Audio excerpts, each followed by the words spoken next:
राधे राधे दोस्तों। सनातन मार्गदर्शन चैनल में आपका स्वागत है दोस्तों। एक नदी के किनारे पर एक शिव मंदिर था। एक पंडित जी और एक चोर प्रतिदिन अपनी अपनी आस्था के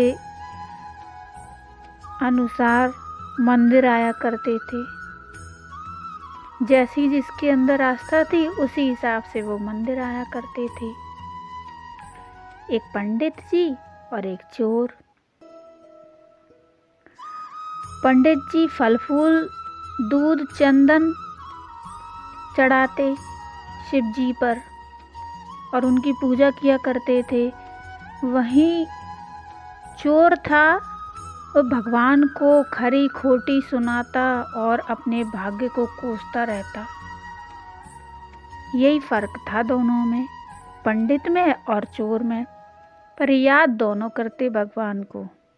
वो खरी खोटी सुनाता और पंडित जी पूजा करते। एक दिन क्या हुआ, पंडित जी और चोर एक साथ घर से बाहर निकले, मंदिर गए, अपना अपना काम किया। मतलब पंडित जी ने पूजा की, दूध चढ़ाया, फूल चढ़ाए, फल चढ़ाए, अभिषेक किया, और चोर ने अपना काम किया। खरी खोटी सुनाता था, वही उसने किया, खरी खोटी सुनाई।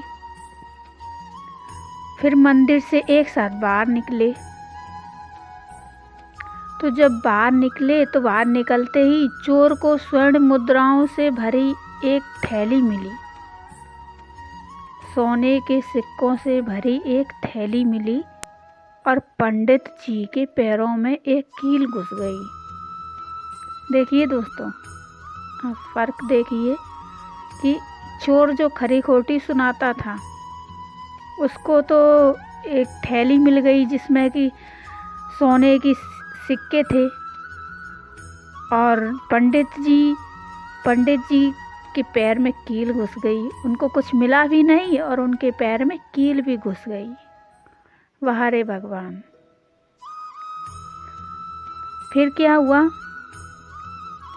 जब चोर को वो सिक्कों की थैली मिली तो चोर तो फूले नहीं समाया, इतना खुश, बहुत खुश हुआ। और पंडित जी पीड़ा से परेशान थे। पंडित जी के पैर में कील घुसी थी, इसलिए उनको तकलीफ हो रही थी।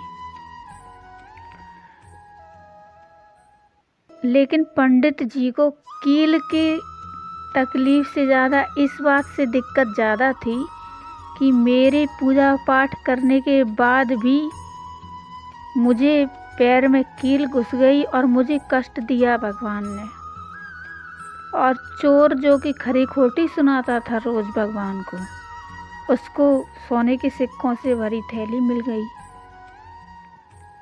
पंडित जी को यही बात परेशान ज़्यादा कर रही थी। तब मंदिर से आवाज़ आई, हे पंडित, आज तुम्हारे साथ एक बड़ी दुर्घटना होने वाली थी, लेकिन तुम्हारे सत्कर्मों के कारण तुम केवल कील लगने की पीड़ा पाकर ही मुक्त हो गए। जबकि इस चोर के भाग्य में आज अपार धन संपत्ति प्राप्ति का योग था। ये मंदिर से आवाज़ आ रही है दोस्तों कि इस चोर के भाग्य में अपार धन संपत्ति पाने का योग था, लेकिन अपने कुकर्मों के कारण उसे केवल कुछ मुद्राएं ही मिली, केवल कुछ सिक्के ही मिले। तो दोस्तों, हम लोगों को जो कष्ट मिलते हैं और जो दुख मिलता है और जो खुशियाँ मिलती हैं, रुपया पैसा मिलता है, ये सब मिलता तो नसीब से है, लेकिन इसमें हमारे जो कर्म होते हैं उनका बहुत बड़ा योगदान होता है। इसीलिए कहते हैं ना, अच्छे कर्म करो, अच्छा ही फल मिलेगा। आज पंडित जी को उनके अच्छे कर्मों की वजह से उनकी दुर्घटना टल गई, और जो चोर था उसके कुकर्मों की वजह से उसको जो धन मिलने वाला था वह छोटी सी थैली में बदल गया। तो दोस्तों, अगर आपको ये कहानी अच्छी लगी हो तो हमारे वीडियो को लाइक करिए। धन्यवाद दोस्तों।